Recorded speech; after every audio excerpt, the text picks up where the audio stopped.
जैसे तो ये आप ये कह रहे हैं कि कुछ बनाया ही नहीं, ये ताजमहल वैसे तेजो महल ऐसा ही था, तेजो महल ऐसा ही था, इसी हम इसी स्वरूप में था, इसी मैं आपको व्हाइट बता मार्बल में था। मैं आपको बता रहा हूं क्या करते हैं ये कि पत्थर को जो प्लेट पर मार्बल लगा होता है उसको पलटते हैं, उस पर जो जो पहले से मंत्र लिखे होते हैं उनको पलट कर दूसरी तरफ से नया उन्होंने एक इस्लामिक वो लिखा और उस पर चिपका दिया। इसीलिए ये मामला खुला कैसे था मैं आपको बताता हूं। ये मामला खुला था, एसिड रेन हो गई थी और एसिड रेन के दौरान ताजमहल पर हो गई तो कुछ पत्थर पीले पड़ गए तो उसका रिनोवेशन होना था। रिन्यूवेशन में वो पत्थर निकाले गए, टाइल्स निकाले गए। टाइल जब निकाला गया तो दूसरी साइड में उसमें संस्कृत के वो मिले, वहां से लोगों का दिमाग चलना शुरू हुआ कि भाई ये क्या है। बाहर तो एक इस्लामिक वो लिखा हुआ है आयत और इसके पीछे वाले हिस्से में तो संस्कृत लिखी हुई है, संस्कृत के श्लोक लिखे हुए हैं।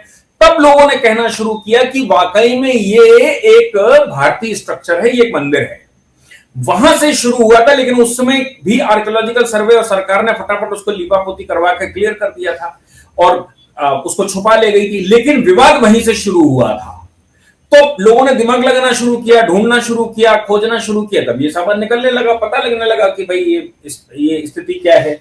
ऐसे निकला तो था। तो राजा जय सिंह से इन्होंने लिया। आप कह रहे हैं कि ये तेजो महल, मतलब आज भी अगर पत्थर को हटाया जाए उतने से पता चल जाएगा कि ये संस्कृत उसमें है, उसमें कुछ ना कुछ मिल जाएगा, कहीं भी खोदेगा तो मिल जाएगा, आपका ये दावा है? बिल्कुल मिलेगा, बिल्कुल मिलेगा। आगरा में अभी भी लोग बताते हैं कौन से पत्थर निकाले गए थे और कहां पर निकला था।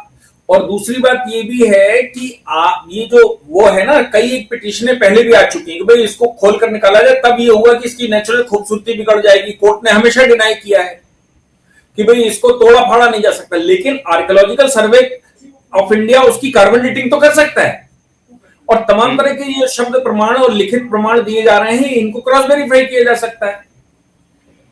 जो कार्बन डेटिंग कह रहे हैं कि उस कार्बन डेटिंग के लिए पत्थर को निकालने की जरूरत नहीं है, उसी से हो जाएगा, वहां पर रहे। कार्बन डेटिंग तो खरोंच के पुराने पत्थर से जो स्ट्रक्चर बना हुआ है उसकी नींव से इधर उधर से खरोंच के निकालते हैं, वो तो बहुत जगह से मिल सकता है।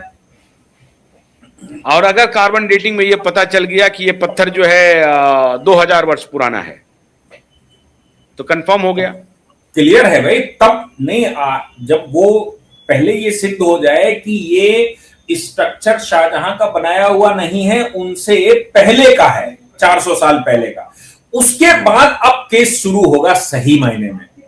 तब इनके प्रमाण लेने शुरू होंगे, शब्द प्रमाण लेने शुरू होंगे, पुराने राइटर्स को मतलब आर्किटेक्शन सब शुरू होगा।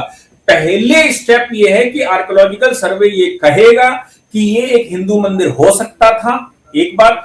और फिर जब उससे कहा जाएगा कि आप इसको पता करें कि ये शाहजहां के टाइम का है कि पहले का है, जैसे ही वो कहेंगे कि शाहजहां से पहले का है तो फिर अब केस शुरू हो जाएगा। अभी केस शुरू नहीं हुआ, अभी तो केवल नोटिस हुआ है। अच्छा, अब मान लीजिए अगर खुदाई होगी तो वो कब्र की भी खुदाई होगी और ये 22 कमरे अगर खुल जाएं तो आपको कॉन्फिडेंस है कि 22 कमरे से ही राज खुल जाएगा? नहीं, देखिए, केवल 22 कमरे नहीं है, बहुत सारी चीजें उसमें लगाई गई हैं, पुराने सर्वे लगाए गए हैं, इसलिए केवल कमरों का विषय नहीं है। दूसरी बात इसमें और समझने की है, वो ये है कि आप किसी भी स्ट्रक्चर को निकालेंगे तो पता तो करेंगे कि है क्या आखिर। भाई मैं कह रहा हूं, आप कह रहे हैं ताजमहल है, मैं कह रहा हूं नहीं है, तो इसका विवाद का सलूशन क्या है? सलूशन ये है कि भाई किसी की रिपोर्ट सामने आ जाए, सलूशन ये है कि कुछ इसमें खुदाई सुधाई हो जाए। अब खुदाई का मतलब ये नहीं कि ताजमहल पूरा खोद दिया जाएगा, केवल कार्बन डेटिंग के लिए कुछ मटेरियल चाहिए होता है, वो निकाल लिया जाएगा कई जगह से। अच्छा, मान लीजिए कि ये पता चल जाए कि ये तेजो महालय है, तो क्या है कि ये इसको तोड़ा जाए? नहीं, इसको क्यों तोड़ा जाएगा? तो मंदिर है, उसमें से कब्र निकाल कर कहीं और शिफ्ट करिए। तो ये मंदिर होगा? हाँ, मंदिर है ही। पूजा अर्चना होगी।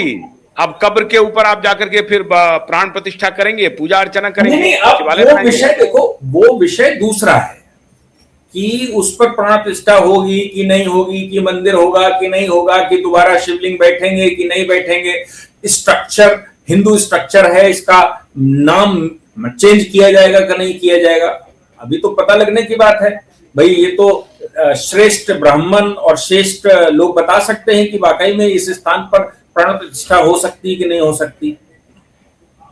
लेकिन स्ट्रक्चर टूटेगा नहीं, ये कोई मस्जिद नहीं है, इसको तोड़ने की जरूरत नहीं है। क्यों तोड़ेंगे? केवल वहां से कब्र निकाली, उन्होंने भी तो कुछ तोड़ा ताड़ा थोड़ी ना, उन्होंने तो केवल इसके ऊपर के कुछ सिंबल चेंज किए, कुछ अपने नेम प्लेट लगाए, कुछ आयतें ठोक दी ऊपर से, और नीचे एक फ्लोर पर उन्होंने कब्र रख दी। अच्छा, ये जो 4 स्तूप हैं जो चारों तरफ हैं, ये भी मंदिर में होता था क्या? बिल्कुल होते हैं। आपको चंडी मंदिर वगैरह मिल जाएंगे, बहुत सारे मंदिर मिल जाएंगे। मतलब आप ये कह रहे हैं कि जो भी ताजमहल का स्ट्रक्चर है, ये संपूर्ण भारतीय सनातनी मंदिर का स्ट्रक्चर है? बिल्कुल एग्जैक्टली ऐसा ही है। अच्छा, तो अब बाकी जो इतिहासवेत्ता है उन्होंने क्या ये जो पढ़ाया कि भाई ये तो 7वां अजूबा है, अब ये चूंकि ये हेरिटेज में है, अंतर्राष्ट्रीय हेरिटेज में है, तो इसमें कौन सा कानून लागू होगा? अंतर्राष्ट्रीय एजेंसियां रोकेगी आपको? उसका कानून क्या है? एजेंसियां क्यों रोकेंगी भाई? उन्होंने संरक्षण की बात आती है, वो क्यों हमको रोकेंगे? उनका संरक्षण है केवल कि भाई वो इसको मेंटेन करवाने के लिए प्रतिबद्ध हैं, लेकिन इसका मतलब ओनरशिप उनके पास नहीं आ जाती। सरकार उसका नॉमेनक्लेचर चेंज करेगी, और नॉमेनक्लेचर कोर्ट ऑर्डर करेगा तो नॉमेनक्लेचर चेंज हो जाएगा, बाकी स्ट्रक्चर ऐसे ही रहेगा। फिर अगली स्टेप में कब्र निकाली जाए कि ना निकाली जाए, कब्र का क्या करना है वो आगे की बात है। तो अब जो प्रशांत भूषण जी पहुंच रहे हैं, वो उनका क्या प्ली है? नहीं, अब देखिए वो क्या प्ली करेंगे। वो तो कहेंगे कि हाईकोर्ट ने जो सम्मन कर दिए हैं उसको यहाँ स्टे कर दिया जाए, क्योंकि पहले का जो ऑर्डर है संभल मस्जिद वाला, उस ऑर्डर में ये है कि भाई मस्जिदों के नीचे मंदिर तब तक ना खोजे जाएं जब तक प्लेसेस ऑफ वर्शिप तक डिसाइड ना हो जाए। लेकिन ये मस्जिद तो नहीं है, तो वो जाएंगे कि साहब बाकी स्ट्रक्चर पे भी यही कानून लागू कर दिया जाए, वो स्टे कर दिया जाए, तो ये स्टॉप यहाँ हो जाए, बस इतना करेंगे। मतलब संभल वाला जो है प्लेसेस ऑफ वर्शिप एक्ट, यहाँ तो वर्शिप हो नहीं रही है, आप ये कह रहे हैं? मतलब वहां कोई कब्र में कौन सी वर्शिप होती है? हाँ, कब्र में नहीं होती, तो यहाँ पर वो एक्ट लागू नहीं होगा। हाँ, तो लेकिन वो कहेंगे जाके कि इसको लागू करो। अच्छा, चलिए, तो इसका मतलब है कि ये मतलब इसमें विवाद होगा या आसानी से हो जाएगी अगर तथ्य है आपके पास, साक्ष्य है? सर, विवाद का कोई विषय नहीं है। विवाद तो कुछ लोगों को करना है, तो वो तो आप खामखा कर देंगे। जम्मू कश्मीर में लोग कहते थे विवाद होगा, 370 चला गया, क्या विवाद हो गया? कुछ नहीं हो गया। राम मंदिर में कहते थे विवाद हो गया, राम मंदिर बन के तैयार हो गया, लाखों लोग वहां जा रहे हैं, कोई विवाद नहीं होगा। विवाद तो करने वाले पॉलिटिकल लोग हैं, जो करते हैं वो हमेशा करेंगे। लेकिन भारत में डिस्कोर्स चेंज हो चुका है ना इस समय। और आपका डिस्कोर्स सत्य के करीब है। भाई मेरा क्या है, मैंने तो जो फाइल देखी उसके अनुसार बोल रहा हूं। ठीक बात है। और बाकी जो हमारे वामपंथी इतिहासकार हैं तो वो सदमे में होंगे कि भाई ये नया बखेड़ा शुरू कर दिया। नहीं, अब वो तो सदमे में शुरू से मोदी जी बैठ गए तब से ही सदमे में, कोई नया थोड़ी ना है वो कर रहे हैं। चलिए, बहुत बहुत शुक्रिया डीके दुबे साहब, आप बहुत ही ज्ञानी एडवोकेट हैं, और मेरे ख्याल से आप भी इसमें अपनी आहुति दे रहे होंगे इस यज्ञ में। वैसे बड़े बड़े एडवोकेट इसमें लगे हुए हैं, विष्णु जैन साहब भी इसमें आएंगे, तो सारे लोग आएंगे। ये मेरा सिर्फ ये कहना है कि जो सत्य है वो दुनिया के सामने आना चाहिए, चाहे वो कितना ही विवादास्पद क्यों ना हो।